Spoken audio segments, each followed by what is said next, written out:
It is time for another Be the Bumblebee moment, and today we are in Matthew chapter 1 talking about Joseph. In the Christmas story, we reflect on Jesus' birth and talk about Mary the Virgin, but all too often we kind of brush past Joseph and his role in all of this.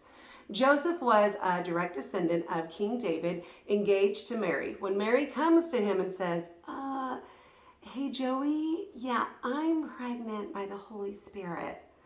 I'm sure that Joseph said, what? Wait, what?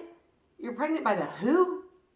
Sure, Mary. My fiance is preggers by the Holy Spirit. Yeah, right.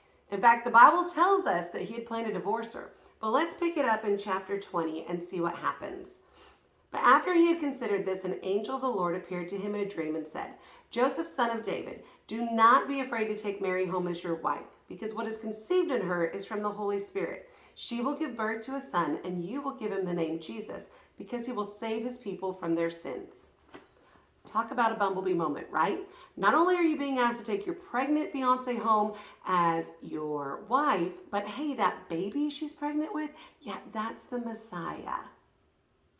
Okay, Lord, because y'all realize that Joseph wasn't being asked to just walk beside Mary in her pregnancy, to like stand by her and all that kind of stuff.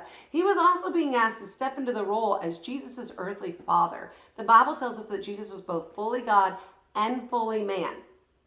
So Joseph, to accept this role, to take her home as his wife, meant stepping into the role of being the father here on earth to Jesus, to teaching him what integrity looked like, what being a man of faith looked like, what being, a man of hard work and discipline, and how we treat women and how we treat the orphans and how we treat everybody.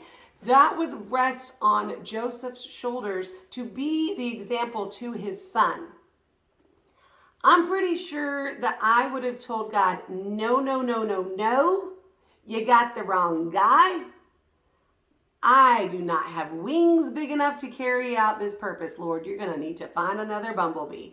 But let's see what Joseph did. We're picking it up in verse 24. When Joseph woke up, he did what the angel of the Lord commanded him, and he took Mary home as his wife, but he did not consummate their marriage until she gave birth to a son, and he gave him the name Jesus. So despite, I'm sure, many fears, many concerns about whether he could pull this off or not, Joseph stepped into his role.